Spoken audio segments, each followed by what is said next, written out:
Under the lights of the desert, Formula One returns to the Middle East, and F1 Brake Check is here to recap it all for you. Whether you're here for a laugh or you just love F1, we've got something for you. On this week's edition, we will discuss the history of Qatar. We'll talk cold weather in our tech corner. Corey will melt my brain with our Stump the Pundit segment, and we'll have a full teardown of this weekend's action for the latest news and get you ready for the season finale of Abu Dhabi. So grab some coffee, buckle up, and get ready. F1 Brake Check is hammered down and full throttle into turn one. Welcome. You are listening to F1 Brake Check, the epic podcast for all things Formula One, where we discuss technology, history, news, and perspective. With your hosts, Scott Vick and Corey Broom. All right, we're back with F1 Brake Check. My name is Scott Vick. I am one of your hosts, and with me, as always, is my brother in arms, my ride or die, my pundit for life, Corey Broom. Corey, how are you doing this week, sir? Good, man. Just again, yet another busy week, but yeah, all good. Looking forward to Friday, actually hanging out. We have some Cuban cigars from nice. England. Yeah. So I've had one, so we'll see what your opinion is of it. What about you? Fantastic. Yeah. Just trying to get back into the swing of things after the long weekend holiday here in the United States for Thanksgiving. So just trying to get back into the swing of things, trying to remember what the heck I was working on for before the holiday and everything. So but no, it's all good. And like you said, I'm super pumped about, this coming Friday, getting a chance to hang out. So, it'll be a good time. Yeah, for sure, man. Got to watch some absolutely, what I thought was going to be a pretty boring race turned into be an absolute barnstormer. So it was a good. really, really good weekend. Some good memes over it too. Oh yeah, absolutely. Without a doubt. Yeah. All right, let's get into the history then. So the Qatar Grand Prix, one of the newest additions to the Formula One calendar, debuted in 2021 as part of the sport's expansion into the Middle East. Located outside of Doha, the Losail International Circuit was built in 2004 for motorcycle racing, and it features a 5.38-kilometer layout with fast straights and 16 sweeping corners. Qatar's foray into Formula One was driven by the growing interest of motorsports in the region, fueled by the success of races in Bahrain and Abu Dhabi. Initially intended as a one-off event, Qatar signed a 10-year deal to host Formula One starting in 2023. The inaugural Qatar Grand Prix, held in 2021, was pivotal in the championship battle between Lewis Hamilton and Max Verstappen. Hamilton dominated the weekend, securing pole position and leading every lap. His flawless performance kept his championship hopes alive as he battled Verstappen, who finished second despite a grid penalty. Fernando Alonso secured a remarkable third-place finish, marking his first podium since 2014. His results showcased his experience in racecraft, especially managing his tires on a track notorious for high degradation. After a one-year hiatus for the FIA World Cup, the Qatar Grand Prix returned in 2023, held under the lights of Losail with a sprint race format for the first time. Max Verstappen secured his third consecutive world championship during the sprint race, while the Grand Prix itself was chaotic due to extreme heat and humidity. McLaren's resurgence was significant, with Oscar Piastri and Lando Norris securing second and third place, respectively. Piastri's performance just a day after winning the sprint race highlighted his potential. And signaled of things to come. The Losail International Circuit presents unique challenges, with high-speed corners and a smooth surface leading to substantial tire wear. The desert location also contributes to sand blowing onto the track, reducing grip. Drivers and teams must adapt to changing track conditions as temperatures drop and humidity rises. The Qatar Grand Prix, now a regular fixture on the Formula One calendar, offers unforgettable moments with its distinctive features and strategic challenges. As Formula One expands globally, Qatar's state-of-the-art facilities, challenging circuit, and unique night race setting make it an ideal venue for the growth in the Middle East. Okay, so that's our, albeit brief, history of the Qatar Grand Prix. So, Corey, your thoughts on Qatar? Yeah, its place on the calendar, etc.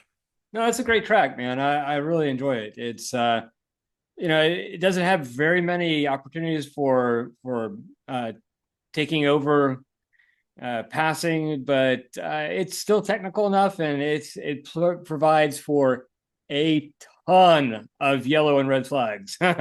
Yes, So absolutely. it is really just a fantastic race all the way through. This weekend, like I was saying during the history lesson, this year the race in Qatar was held what 5 or 6 weeks later in the calendar year than it was last year. Last year they were having to deal with a lot of heat.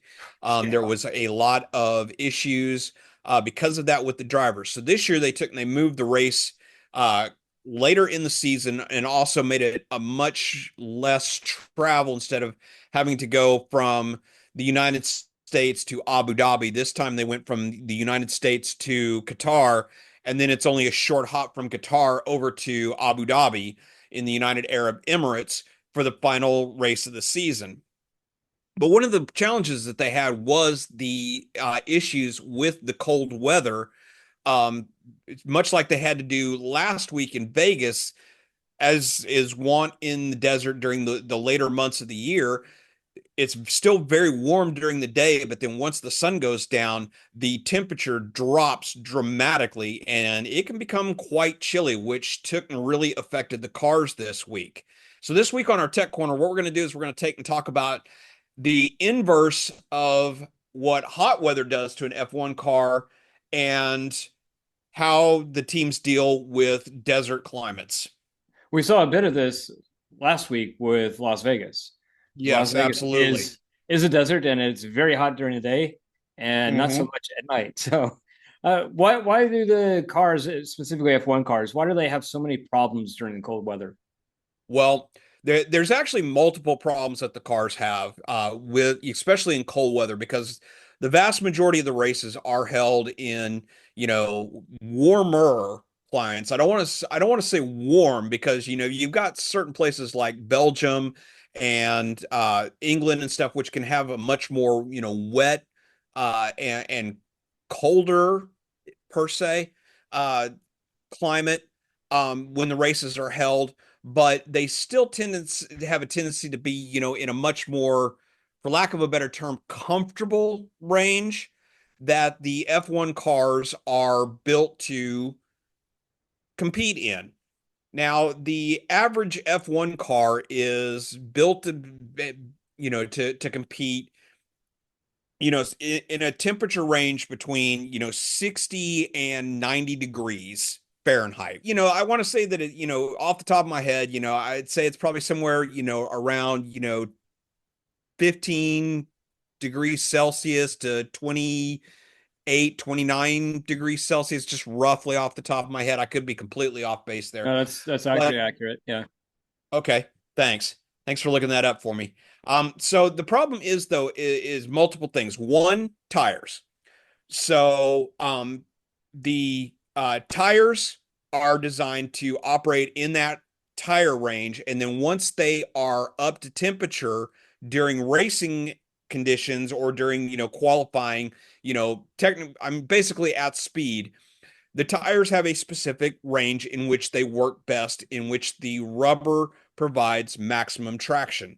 Now, the hotter that it gets, the more that the tire will start to degrade because the heat will cause the tire to start to break down, because basically that's how rubber is, the rubber compounds are made. They're made under high heat, compressed into a mold, but the higher the temperatures get, the more they start to degrade. Well, in cold weather, they do the exact opposite. So it becomes much harder to get the tires up to operating temperature.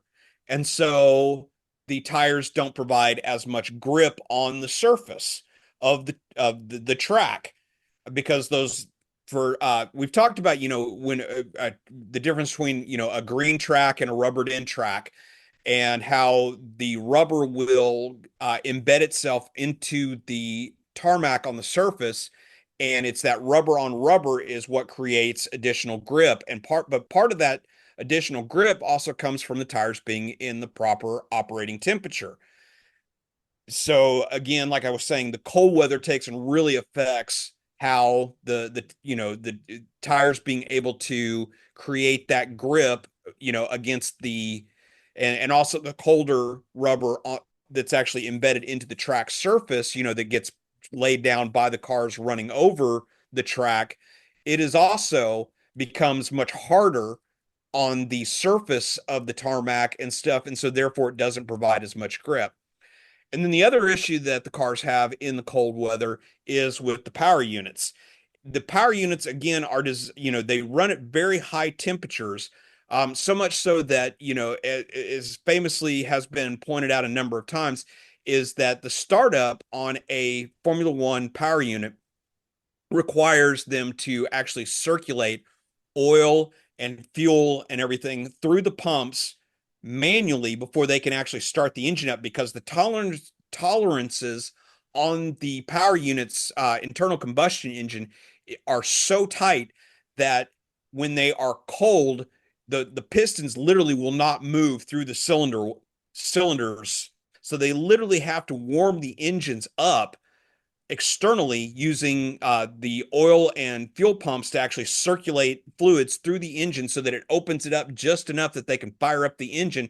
Because otherwise, if they didn't do that, the engine would literally detonate when they tried to, if they tried to start it up, from, ambient temperature. Well, when the temperature starts to drop, like we had this weekend, the metal parts of the engine, part of the power unit, will actually start to contract and will actually start to close in around the piston, making it much harder for the pistons to work. Just like a road car, not to the degree that a road car does, but a road car still has, will use more fuel and things like that in cold weather because of the higher force that it takes for the reciprocating parts to travel through the motor. So the teams will have to constantly fight a battle between getting the unlike in like warmer climates, like at like that we see at like places like Singapore, and depending upon the time of the year, we might see it in other places like Austin, for the US Grand Prix, or in Miami, where it's the temperatures have a tendency to be much, much warmer, and the teams have to worry about the cars overheating, or like Mexico, where the air is so thin that they have to add all kinds of additional cooling. That's one of the challenges that the teams have to overcome in places like Saudi Arabia, Qatar, Abu Dhabi, because a lot of the practice sessions and things like that are held during the daytime when the sun's out and it's much warmer. But then they do the qualifying, the sprint races in the case of Qatar, and this year in Saudi Arabia, or and then the full Grand Prix, they're held at night under the cooler conditions. So you've got the much warmer during the day, and and the teams have to find that really, really delicate balance between setting the car up for running it during the daytime when it's warm and running it at night when it's significantly cooler. So how do the teams mitigate tire issues in the cold weather? Okay, well, the biggest thing that they do is it actually comes down to a couple of things that the teams can use to. Now, once upon a time, it was a lot easy. It would have been a lot easier, because back before the FIA started stipulating how warm the teams could set the tire blankets to. So the teams could actually, once upon a time, in a colder climate, they could set the temperature of the tire blanket to a much higher temperature, so that as soon as the tires came out of the tire blankets, they would be much warmer, and they could get up to operating temperature faster. But so a couple of years ago, the FIA, working with Pirelli, took and changed the rules that said, okay, you can only set the tire blankets to warm the tires up to a certain temperature, which I don't have that temperature in front of me at the moment. But there are different temperatures that they can warm the tires up between the slicks and the intermediates. And as we talked about a couple of weeks ago, when we were talking about the differences between the wet tires, the intermediate tires, and the slick tires, they're not even allowed to warm up the full wets at all. They have to go onto the car at whatever the ambient temperature is outside. So that's one way that they would have tried to do it in the past. Now what they have to do is they have to do things to the actual setup of the car so that they will actually run them with a higher air pressure, so that way there's more air in the tire, so therefore it there's more air inside of the tire to warm up. And as they're weaving back, you'll see them weaving back and forth on the track when they're like doing the formation lap, or when they're behind the safety car. And what they're doing is, by moving back and forth like that in very short bursts, that takes and puts heat into the tire, because the surface of the tire rubbing against the surface of the track in that in that pattern, as it's going like this in very short distances, it takes and increases the amount of heat that gets generated by the tire. And then also a few years ago, the teams figured out that one of the best ways to take and put heat into the tires is to take and redirect it from the brakes themselves and have it radiate out into the tire itself. So one of the knock-on effects of when they took and the FIA changed the way that the wheels were done by mandating wheel covers, that takes and helps retain more of the heat inside of the wheel rim, which then takes and radiates through the rim of the wheel into the tire. And so you'll see the teams a lot of times what they'll do, or I'm sorry, not the teams. A lot of times what you'll see is the drivers will take and they'll shoot forward very quickly. They'll get on the power on the car, because that takes and creates kind of like a burnout effect, where it takes and it warms up the tires, and then they'll slam on the brakes, which the heat from the carbon ceramic brakes will then take and radiate into the tires to help keep the heat up there as well. Now, one of the things that we've seen though is sometimes when there's a safety car, or if a driver goes off track and he sits for too long, that sometimes the teams will actually have to pull the car in, because trying to get those tires back up to temperature after they have fallen to ambient temperature, like they would if the driver's been sitting off on the side of the track, or something, for a few seconds while he's waiting for traffic to pass by. It'll take too long for those to come back up to temperature, that they'll actually, the teams, when possible, will actually pull the driver into the pits and change out the tires for a set that's been sitting in the tire blankets to warm them up, in order to take and get them back out, and get the tires back up to temperature that much faster.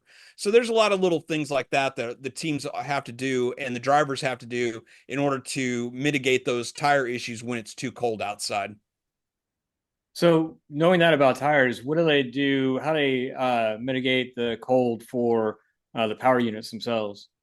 Well, just like what we talked about a couple weeks ago when we were talking about the cooling issues that they were having in Mexico because of the very thin air at altitude in Mexico, it's the exact opposite in a situation where the cars are running in a much cooler temperatures. So what they'll do is, if you look at the side of an F1 car, you will see a number of louvers and things like that that are cut into the bodywork, that those are there for, just like what you would think they're there for. They are there for venting out heat. In a situation like Vegas or Qatar, or Abu Dhabi, where the temperatures are much cooler, what they'll do is they'll actually make track specific body work for those particular tracks that don't have the louvers cut into them. So it's like, whereas in Mexico, they added additional louvers to dissipate heat from the cars, they'll actually take the louvers that they run at most other tracks, that are in that, window that we talked about at the top. They'll actually close those up, or actually create bodywork that has fewer of those louvers in there, so that there's less heat dissipating out of them. And then also on the inlets for the radiators, they will actually put in small pieces of carbon fiber inside of the inlets, so that the radiators will actually run hotter, so that way the fluids running through the engine to cool it off are actually running at a higher temperature, so that way it can keep the engine temperature up, and the other components up in a a much more acceptable operating range. Awesome.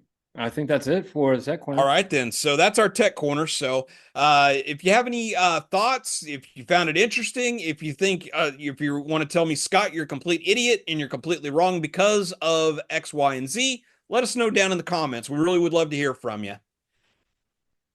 Okay, so jumping into our next segment, this is, as everybody knows, and we've talked about time and time again, this is my absolute favorite section of our show every week. This is the section where Corey, who is a newer fan of F1, will take and try to stump me, a lifelong fan of the sport, with a series of trivia questions. So, Corey, what do you have for me this week? So we'll get into this more in the race, I'm sure, when we go through the race. But I figured there's a questionable call, not the call itself. How about a questionable penalty? So I was thinking, what are some of the most ridiculous calls that the stewards and the FIA have done? I'm sure there's bazillions out there. So what I was planning on doing is giving you a date, the racetrack, and then possibly, if you need a little bit more pushing on the call itself, what it was known as. So see how many of these we can go through. So I have five right now. The first couple I think you'll get pretty quickly. 2021 Abu Dhabi, the safety car debacle. What is it? What was the call? And why was it stupid? Okay. So 2021 was safety car came out with, I believe it was either 7 or 8 laps to go. Latifi stuffed his Williams into the wall, which brought out the safety car. And then after the safety car came out, Lewis Hamilton was leading and he chose to stay out. Verstappen pulled back into the pits, took on fresh rubber. But when he came back out and joined the safety car queue, there was a couple of lapped cars in between Hamilton and Verstappen. And so the Red Bull team, and specifically Christian Horner, took and lobbied the FIA to let the other cars that were in between Hamilton and Verstappen go around the safety car to go to the back of the grid, so that way Verstappen could be directly behind Hamilton at the restart. And there's a lot of people who thought that was, really, she should have made Verstappen have to work his way through the traffic in order to catch up with Hamilton. But with only one lap remaining, it would pretty much have handed the championship to Hamilton by default. Spa 2021, the 2-lap race. Oh, that was the one where the water, it was raining in a deluge. They went out, they did a formation lap, they went out, and then they started behind the safety car. They did two laps behind the safety car, and then they called the race and awarded half points to everybody. Yeah, it's so stupid. Just so they could say that they had a race. All right. Canada 2019, Vettel's 5-second penalty. Why was it stupid? Or what was it and why was it stupid? Oh,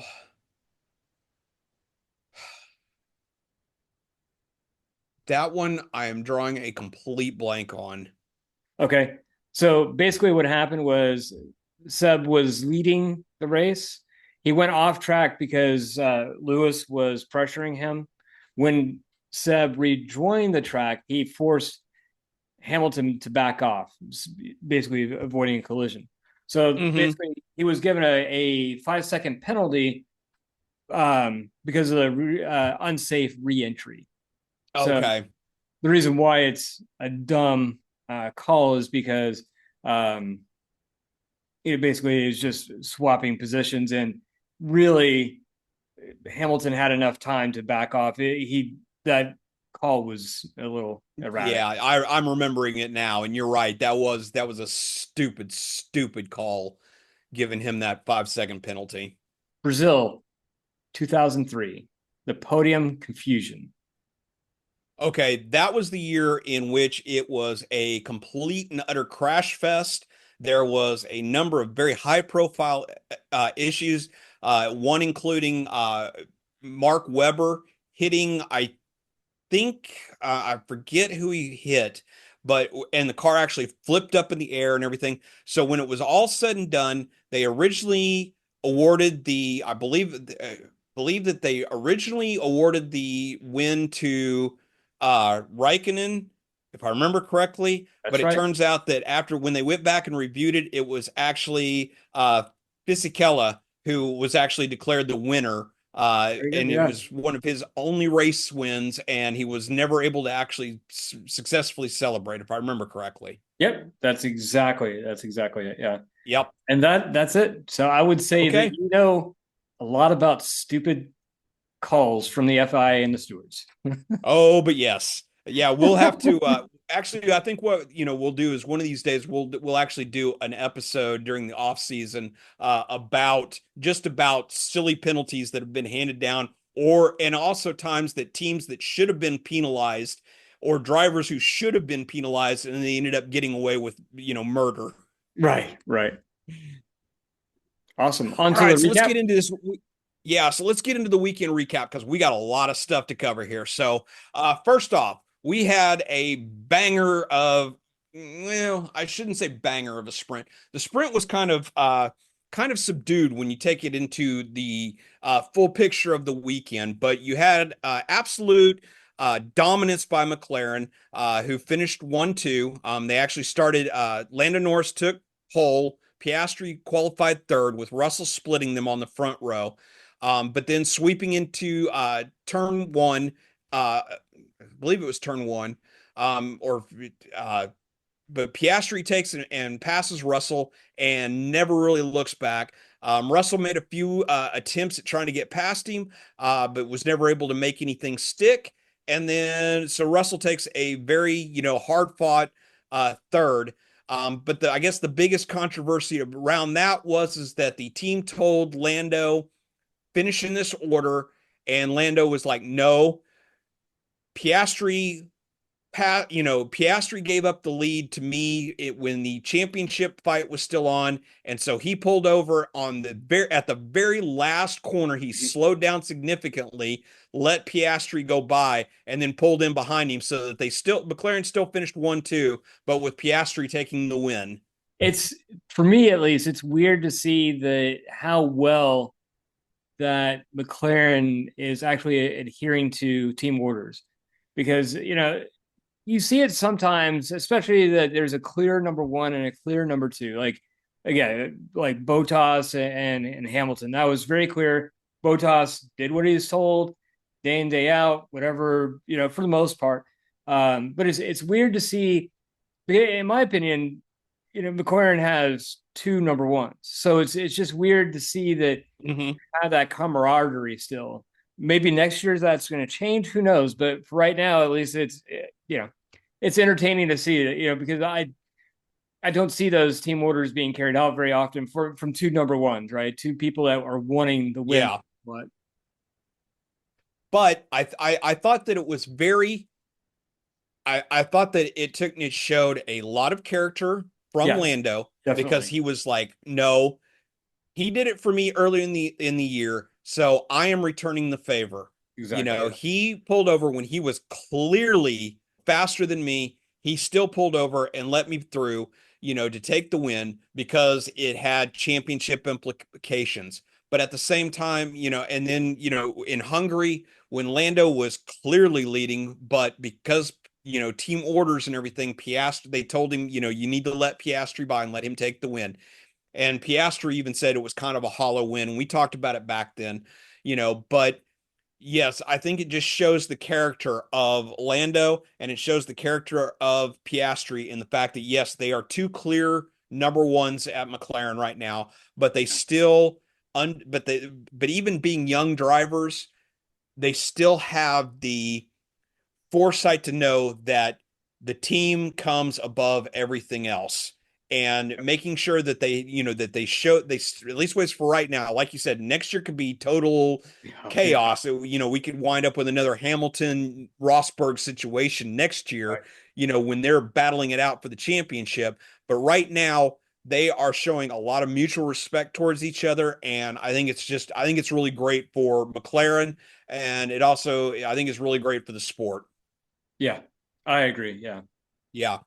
So, in addition to Russell taking a hard fought third place. I mean, he and Piastri were going at it through most of the sprint race.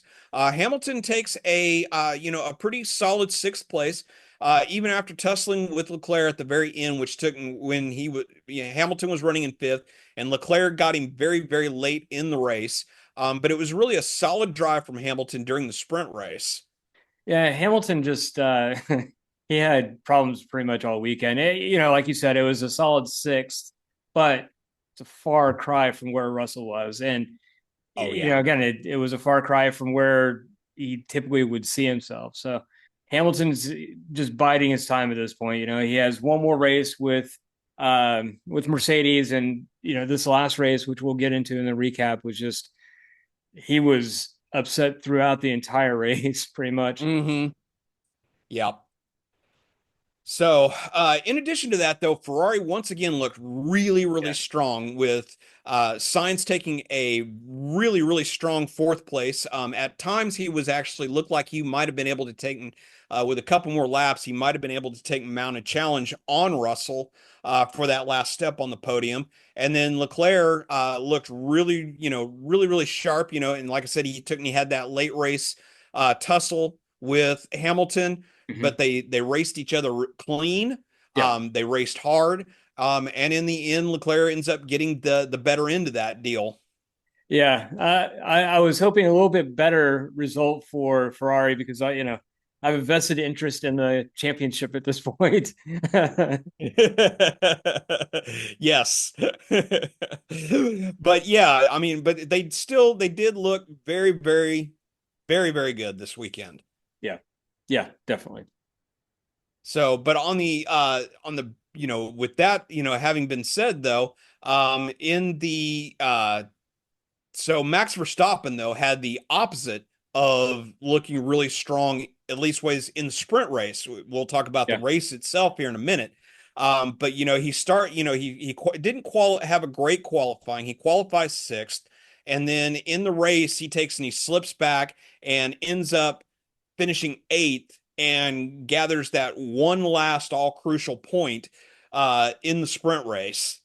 But talking about Verstappen, it's like having, slip back and then, he fought back to finish where, he did and to get, another point for Red Bull. He's already secured the championship, so he really had nothing to race for.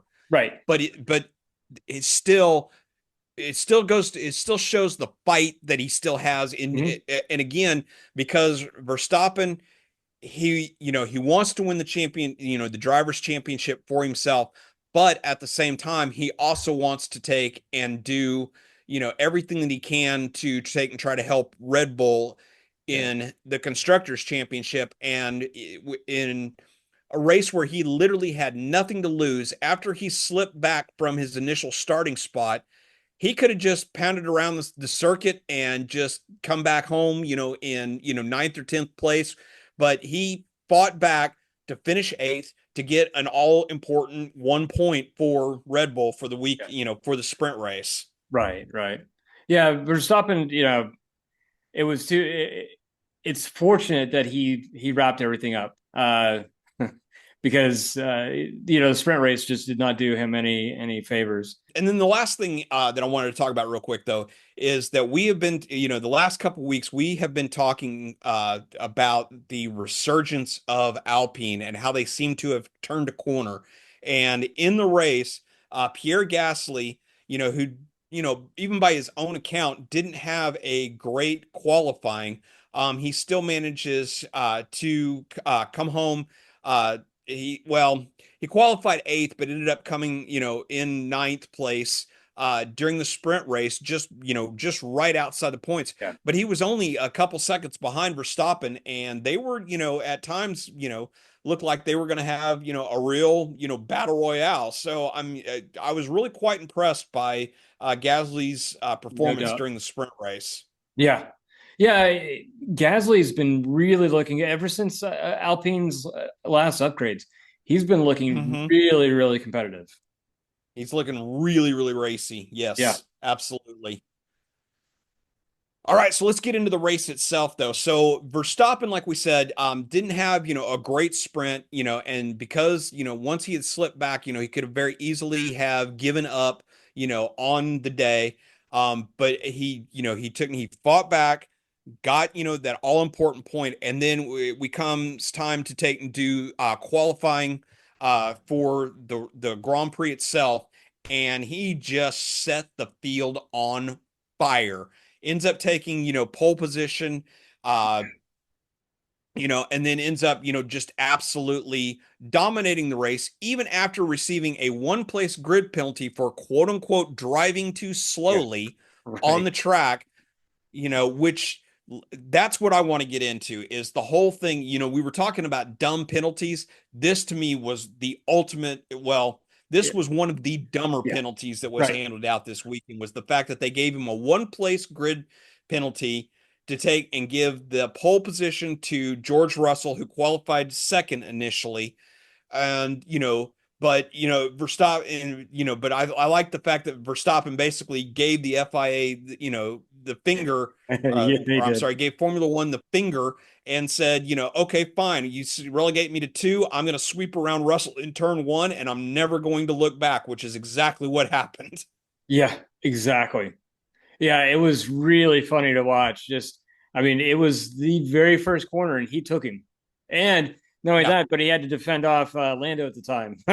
So Yeah, absolutely. yeah, Yeah, at one point Lando was dead, dead even with him going into, I think it was turn two or turn three, and he had to fight off Lando as well. And but this time he didn't, he had the elbows out, but not far enough out to get out of shape, out of sorts or anything. And it was really just a masterclass from Verstappen this oh, weekend no doubt during the about it. Grand Prix itself. Yeah, no doubt about it. It was awesome to watch. Okay. But we got to talk about the flip side though real quick, because we didn't talk about Perez in the sprint race, who he didn't qualify great. He didn't once again, during the sprint qualifying he gets bounced out in Q1, qualifies 16th, and then ends up coming in dead last, even behind Calapinto, who both Perez and Calapinto had to start from the pit lane because of changes that were made to their cars during the Parc Fermé, uh, under the Parc Fermé rules. And then, did you see when the lights finally went green on the sprint race, Perez just continued to sit there. It was almost like he was taking a nap, and Colapinto ended up blasting around him, Yeah. coming out of the pit lane. Yeah. Yeah. Again, I think that I don't know, maybe I'm reading the tea leaves incorrectly, but all the interviews with Perez says, "Oh, well, I'm not going anywhere. I'm going to be here next year." But I mean, actions like this and him coming in last, and I don't see how he's here another year, man. I do not see how he's here. He doesn't have it anymore. That fight, that fire that he had before when he first came on board, and even I'd say even the first half of last year, he's not driving that way anymore. And whatever you can blame it on, it doesn't matter. You have Max Verstappen, and what we will say is the third fastest car on the grid by a large margin, and he's still winning races. He does not Mm-hmm. have any support from Perez, none. No. There was several times in this last race. Well, I shouldn't say several. There's been a few times in this last race that he really needed the support, but it wasn't coming. He wasn't anywhere close. Nope. Not at all. Okay, yeah, I mean you're right. You are completely right that Perez just doesn't seem to have it in him anymore, because he takes and he finishes dead last in the sprint. He ends up with yet another DNF on the year during the Grand Prix itself. Yep. Now, admittedly, that was a mechanical issue. I Yep. don't Yep. think he really had a whole lot to do with that, and that No. may have been something that goes back to the changes that they made before the sprint race under Park Fermé that relegated him to having to start from the pit lane. That maybe he was like right at the, he ends up losing. I believe the last report that I saw said that he lost the transmission, which means that maybe that was the thing, is that transmission was, that gearbox was right on the edge of end of life, and it just with the temperature dips, and between the race, under race conditions, and then being behind the safety car, it took those changes in the temperatures and everything in the gearbox itself. Finally, just the gearbox decided to let go. So he didn't have a whole lot there, but he didn't have Even a before that, great, though.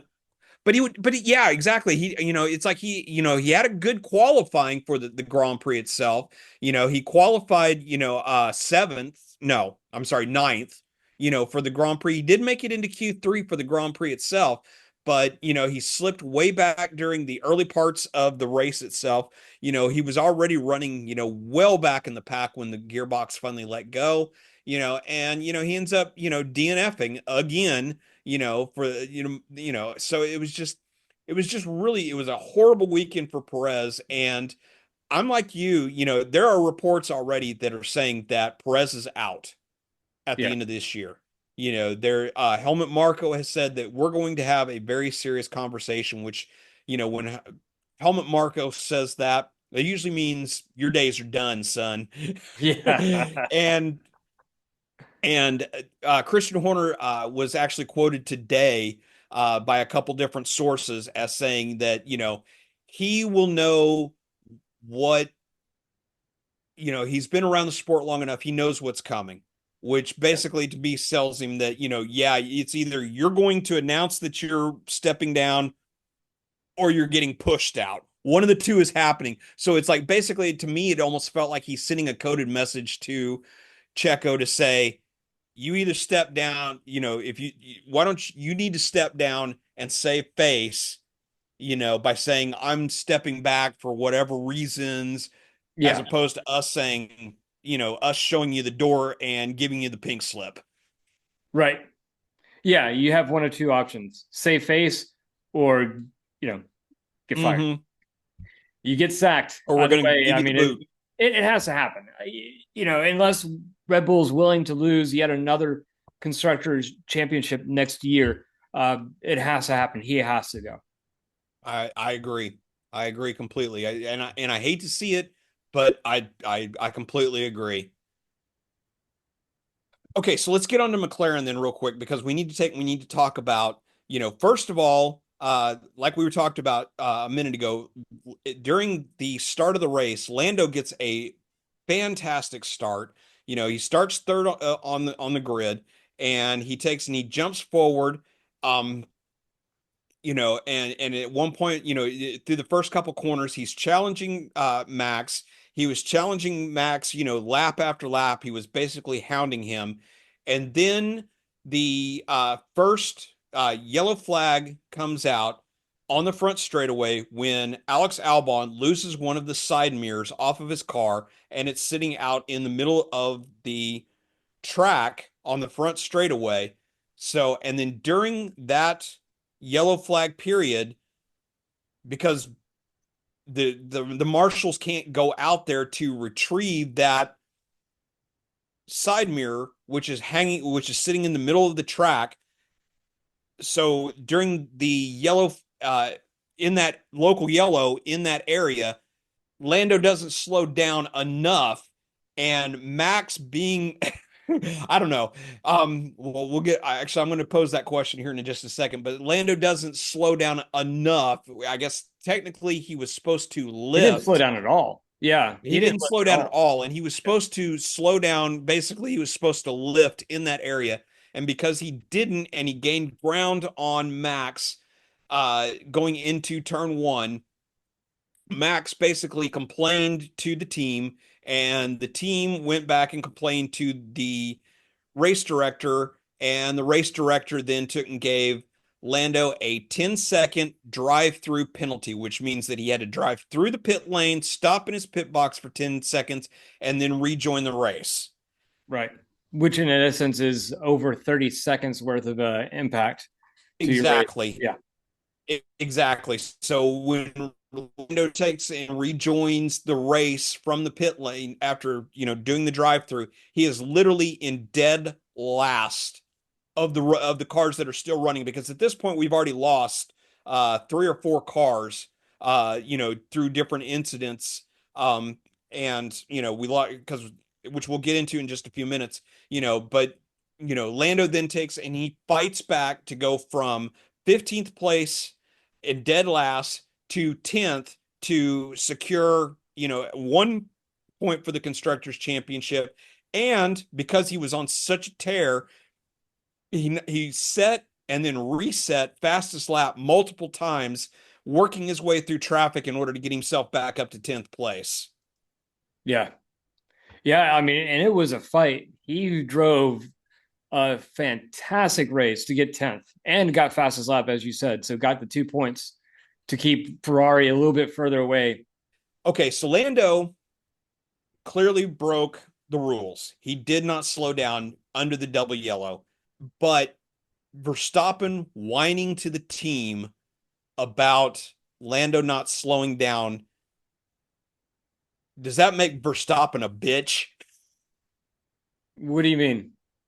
Well, I mean, it's the fact that Verstappen was whining to the team about him not slowing down, instead of just letting the race directors handle it themselves, by Verstappen whining like that, does that make Verstappen a bitch? I don't think so. I think that, anybody could have called that, he's a competitor and Lando was a very close second until, last race. So no, I don't think so at all. I think, no. To me, I think it's quite funny that, we hear this all the time. Many drivers will say, hey, they're not doing this, or, hey, we saw, whatever happened. So we hear it all the time, drivers reporting on other drivers. Oh yeah, absolutely. So that's why I agree with you. I don't, I saw, several places that said, yes, Verstappen, now that he's won his 4th championship, he's turned into a whiner. He didn't want to have any, didn't want him coming, Lando catching up with him and everything else. And it's just, no, Lando clearly broke the rules, and Max was just making sure that the team was aware and the team saw enough merit in that to take and go to the directors. But having said that, though, I disagreed with, that, yeah, I agreed that Lando deserved to be penalized for the infraction. But I think that the penalty itself was way too harsh. Yeah. Oh, there's no doubt about it. The penalty, yes, a penalty should have been given, but that, no, that was absolutely ridiculous. And agreed. Next year will be part of my "Can you believe they did this?" segment, which I love. I love it.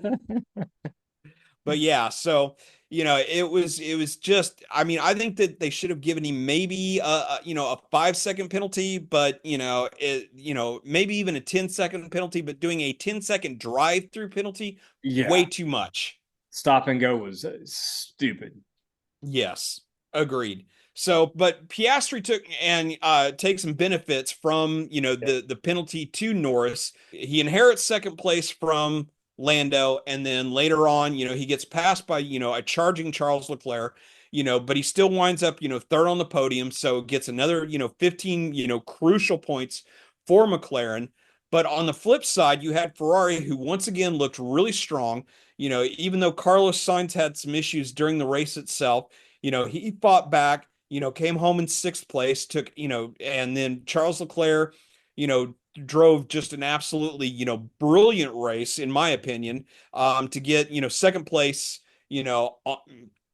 gets on the podium and actually, takes, shortens that, gap between Ferrari and McLaren for the Constructors' Championship. Yeah. Yeah, it's just, there's so many bad problems with that whole thing with the call there. But yeah, I mean, now Ferrari's not that far behind, and it's actually fairly in reach now because of that huge penalty. Because before that, Lando, let's be honest, Lando was either going to lead or Lando was going to come in second. So Lando had a fantastic race until he got that, the stop and go penalty. So Mm-hmm. that benefited Ferrari in a huge way. Ferrari, I'm sure, were in the background just cheering him on for that penalty. Yep, absolutely. So it did, like I said, it did close up the gap between Ferrari and McLaren. Um, but and I said last week, I said I think that it's going to come down literally until the last lap of Yeah, you said the that. race next weekend at Abu Dhabi. It's going to be the two of them are going to be fighting tooth and nail.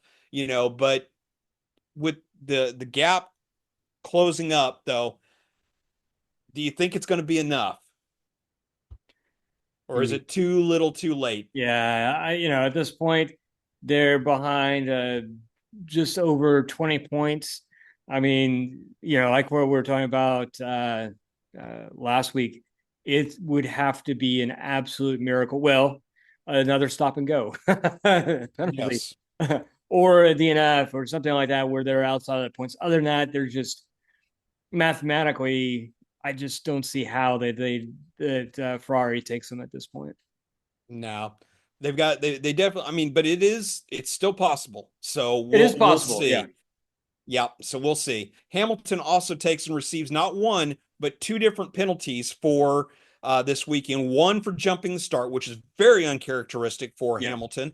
And then he also takes and he forgot to turn on the pit speed limiter as he was leaving the pits after his first stop and gets nailed for a pit lane Yep. speed violation and has to do another drive through as well. To the point, and all this after getting a puncture as well. So, like you were saying earlier, it was just the Grand Prix itself was just horrendous for Hamilton, and Hamilton was so frustrated that when he had to take and do the stop and go penalty for the pit lane violation, he just wanted to retire the car, and the team was Yeah. like, "No, you've got to press on."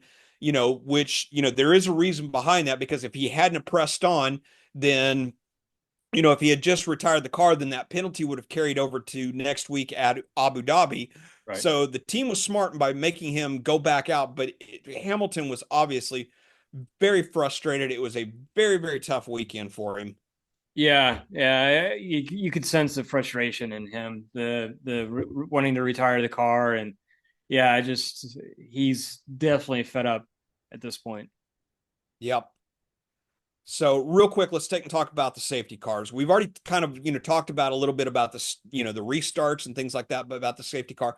But I'm in agreement with a lot of people that the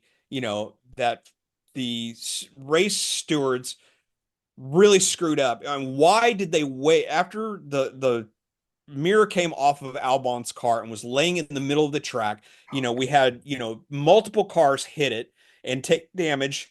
We had punctures, we had damage to the under trays, things like that. Why did the race directors wait so long to deploy the safety car? Why did they wait 4 laps afterwards? To me, it seemed like a no-brainer that as soon as Albon's mirror came off and they Right. spotted it, they should have deployed the safety car right then and there. Unbelievable. Unbelievable. Took them that long. And really, let's be honest here, if there wasn't damage to those two cars, I don't know if they would have called it. They No, didn't I call it no, until I after. agree. Yeah, it was stupid. Very dangerous. The entire race was called by uh, less than intelligent people. Yes, absolutely agreed. So yeah, so the whole, but and then and the second safety car, it wasn't much better. So especially and it was just the safety cars this weekend were just, I don't know, it was just a complete cluster if you ask me. Yeah, yeah. Oh, totally. Yeah. All right, so we already talked a little bit about Alpine, how to, again, Gasly, is on, had a great weekend. He did 4 better in the Grand Prix, got some much needed additional points for Alpine. Outgoing driver Ocon takes and is out on the first lap after he tangles with Colapinto. So just not a great weekend for Ocon, but a great weekend for Gasly. Yeah, yeah, definitely. Yeah, again, Gasly looks great. Ocon, you know, he senses. I think a lot of it is just, they know the end is near. He's going to Haas next year, and I don't really agree that Alpine doing that. As far as next year go, or Abu Dhabi with Ocon. But yeah, I mean, you definitely just sense it. There's such a disparity between those two drivers. Mm-hmm. All right, so real quick, Sauber. Sauber is no longer pointless. They finally got off the schneid with Joe Granu Yeah, finishing eighth and getting a much needed 2 points for the for the Sauber team. he won driver of the day too, or driver of the race, whatever it's called. From Yeah, he did. He did yeah, drive driver of the day for the Grand Prix too. And I yep, said 2 points. Actually, I meant 4 points. So he actually yep, came,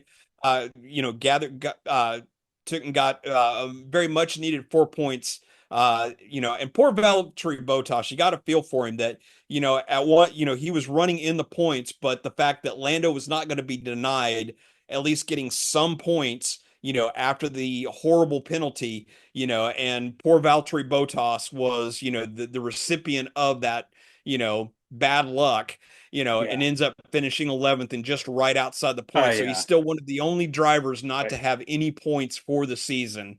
Yep. So just really feel bad for Bottas. Oh, same here. Yep.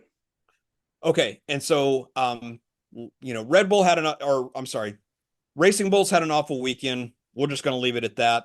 And the thing is the other thing is that Williams right now, because of all the problems that they've had with the various crashes and everything, and trying to get the cars, put together, the wing mirror coming off of Albon's car going down the front straightaway basically tells me that the Williams right now is being held together by chewing gum and baling wire.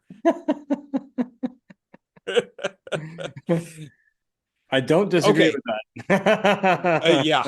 So just I'm sure that Williams right now at this point is just ready to get the season over with so that they can reset. First of all, so the mechanics can get some sleep because they're not going to have to be working late at night in order to rebuild a car. Yeah, you right. know. So yeah, I'm sure that everybody at Williams is just ready for this season to be over with. Yeah, most definitely. Yeah, get on to next Okay. season, get all the upgrades going. Yep.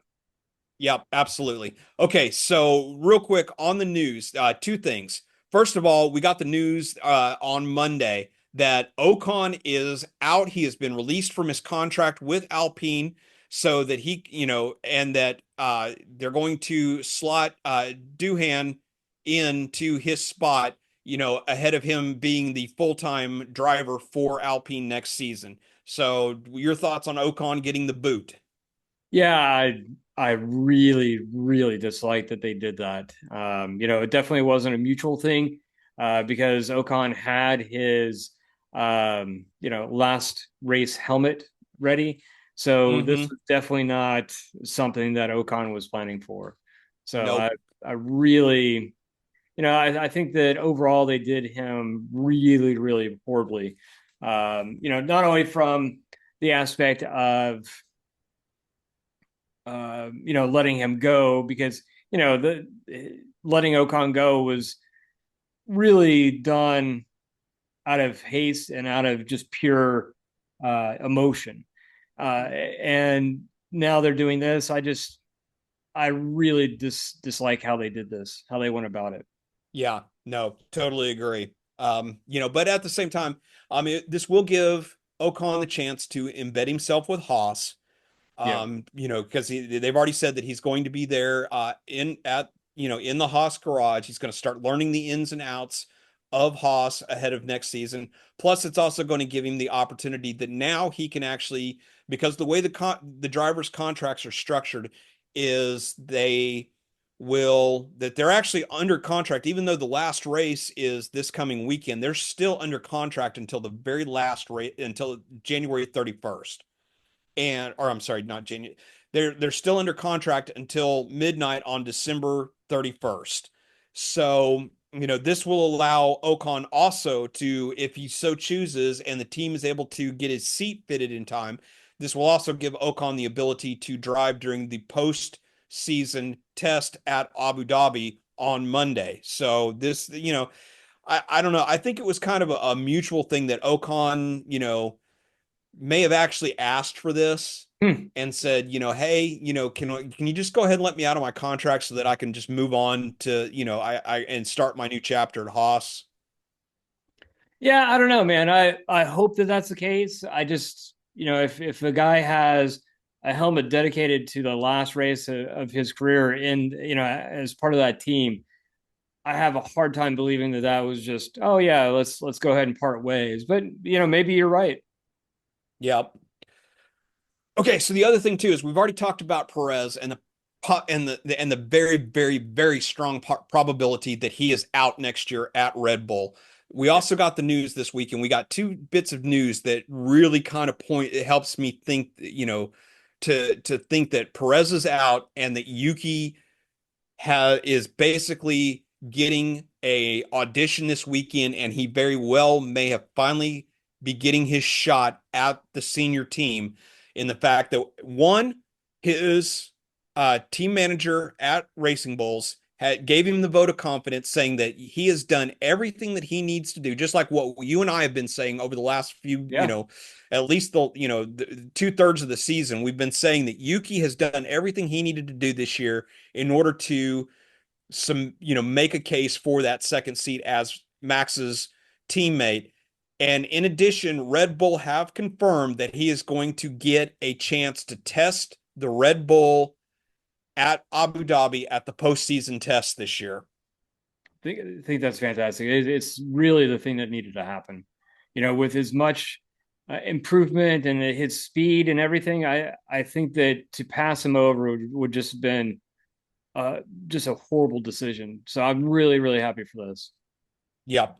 Absolutely. And so I think that a lot of eyes are going to be on him, and I am, fingers crossed he does very well at the test, that he's very competitive. He comes to terms with the car very quickly. And if he does that, I think that there is every possibility that we'll see Yuki as the second Red Bull driver next year. That would be fantastic, man. Yep. All right, so normally for our preview, because we're running short on time this week, we are going to skip part of what we normally do for the preview about, who we think will go well, who we think is not. At this point, I think we all know who's going to go well, who's not going to go well. So just real quick for this weekend, who's your podium? I'm going to go with Lando, Max, and Piastri. Okay. All right. I like it. And myself, I am actually going to go. I think that this weekend is going to be a shining moment for Mercedes. I'm going, and because Hamilton has always gone very, very well at Abu Dhabi, I'm going to say Hamilton's going to take, his final swan song in the Mercedes. He's going to take the victory. I'm going to say Lando is going to be in second, and Russell will be third. Nice. Love it. Okay. And last thing, who do you think is going to win the constructors this weekend? I think it's McLaren. Yeah, I think so too. I think it's just, there's just not enough time for Ferrari to make up the gap. Yep. All right. So with that, the lights are off of the circuit and no one is home. Tune in next week when Corey and I will have a full recap of the final race of the season and how the championship settles out. We'll also talk about the latest news and discuss the future of F1. So until next time, he's Corey, I'm Scott. We're the pundits of F1 Brake Check. Let's go!